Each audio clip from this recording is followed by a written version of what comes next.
Саламатсыздар ма, құрметті тыңдарман қауым. Бүгін сіздерге этнографиялық әңгімелерді ұсынғым келіп отыр. Ең алдымен каналыма тіркеліп кетуді ұмытпаңыздар. Бүгін Ақбикеш пен Мақпал атты этнографиялық әңгімені ұсынып отырмын. 19 ғасырдың бас кезінде Торғай жеріндегі Сарықопа көлі бойын жайлайтын Айзерке Арғын руының азаматы Сұлтан Ұлытаудағы Бағаналы Найман елінің қызы Ақбикешпен атастырылып қосылған екен. Арада бірнеше жыл өтіп, жасы 25-ке келсе де Ақбикеш бала көтермепті. Бұл ата-енеге де, жас келіннің өзіне де қатты батады. Абысындары арасынан пұшпағы қанамайтын деген күңкіл де естіліп қалады.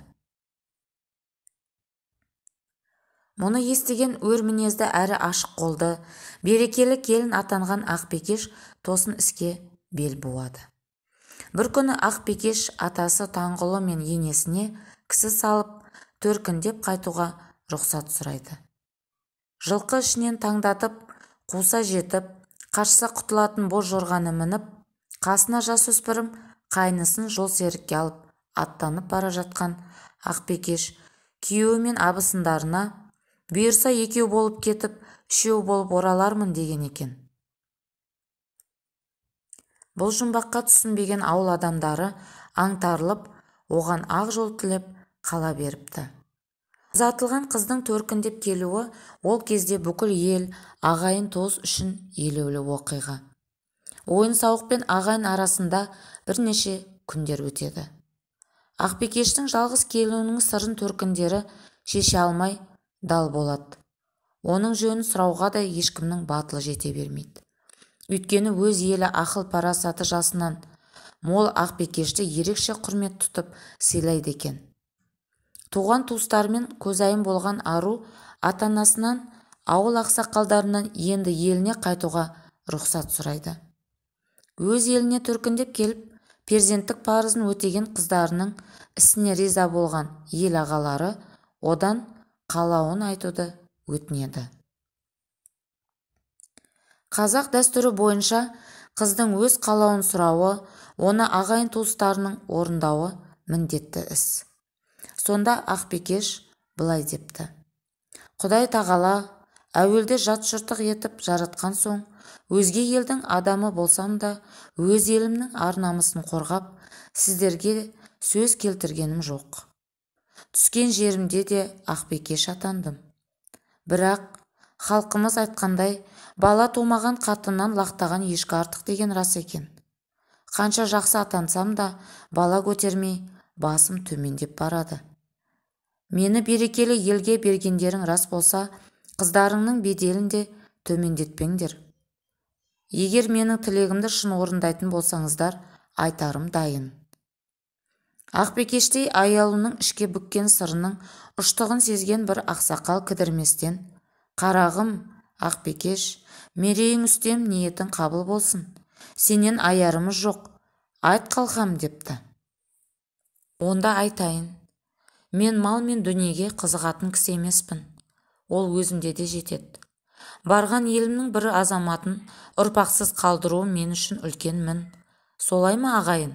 Солай айналайын десті сөз төркінін түсініп қалған үлкендер.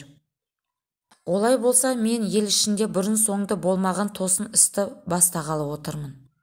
Бұл еріккендік емес, елдіктеріңе сенгендігім. Мені еліме жалғыз жібермеңдер. Екеу болып келіп едім, үшеу болып көбейіп, көркейіп барайын. Бір балаларыңды Құдай қайтып алса да, қиясыңдар ғой. Тілегім, қалауым ауыр болса, айыпқа бұйырмаңыздар. Қайтсын-ай, қалқамай, деп кемпірлер жаулығының ұшымен көз жастарын сүртті. Не болса да тартынбай айт, Ақбикешжан. Сен бір кісінің қызы емес, бүкіл Бағаналының қызысың. Айтқан қалағаныңды жерге қаратпаспыз сені, деді ел ақсақалы сенімен сөйлеп. Айтсын қалауын, десті көпшілік. Ақбикеш екі беті нұрлана топқа қарады. Айтсам, менің қалауым анау тұрған немере сіңлім, бой жетіп отырған басы бос мақпал сұлу, соны беріңдер маған. Жұрттың көзі әнші сұлу жас Мақпалға түсті. Өз әке-шешесі тұрғанда береміз, не бермейміз деп айта алмай, ағайын да, ақсақалдар да дағдарып қалды. Кенет қыз әкесі, 8 қырлы, бір сырлы өнерпаз домбырашы, қобызшы, әрі шебер ер батыр. Ақбикешімнің қалағаны Мақпал болса, берейік ағайын. Ақбикеш барған жерге Мақпал да барады. Ақбикешім бар жерде Мақпалымда абыройсыз болмас, жыламас, жылатпас, деп кесіп айтты. Міне жігіт, міне азамат, десті ауыл адамдары. Ақбикеш Мақпалды шақырып алып, бетінен сүйіп, бауырына басты. Көзінен ыстық жас тамды. Оны көрген жұрт, Мақпалды неге қалады екен дегендей іштен тынып тұр. Оны сезген Ақбикеш, «Уа елім, жұртым, бауырларым, қалауымды қабыл алдыңдар. Құдай риза болса, мен риза. Ойларыңды іштей сезіп тұрмын, анығын айтайын. Мақпалымды Құдай қосқан қосағым, ерім Сұлтанға екінші әйелдікке апарып қосамын. Құдай қаласа, шын тілегім қабыл болса, мені арманыма осы сіңілім жеткізеді деген үмітім зор». Міне ғажап, Ақбикешжан, тілегің қабыл болсын. Күйеу қашан келеді? Той қашан болады?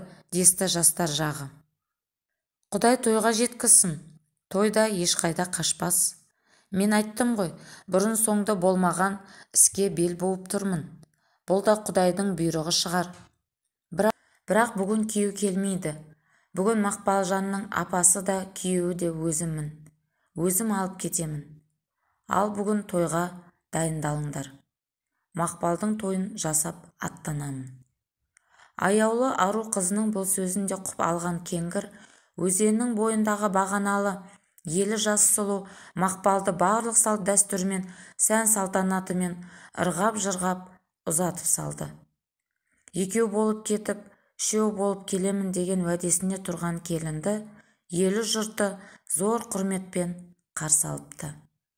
Үлкен той жасап, Ақбикеш сіңлісі Мақпалды күйеуі Сұлтанға қосыпты. Екі әйелі екі ауыл болып, ол Ақбикеш ауылы, Мақпал ауылы деп аталыпты. Ел ішінде Ақбикештің ақылы мен мырзалығы, Мақпалдың ажар көркі аңыз болып таралыпты. Ақбикештің осы ерлігі мен тапқырлығына арғын ақсақалдары риза болып, ақ батасын беріпті. Бір жыл өткен соң Ақбикеш те, Мақпал да қатар бала көтеріп, елді қуанышқа бөлепті. Қазақ халқының тұрмысы мен мәдениеті. Алматы кітап баспасы, 2006, авторы Сейіт Кенже Ахметұлы.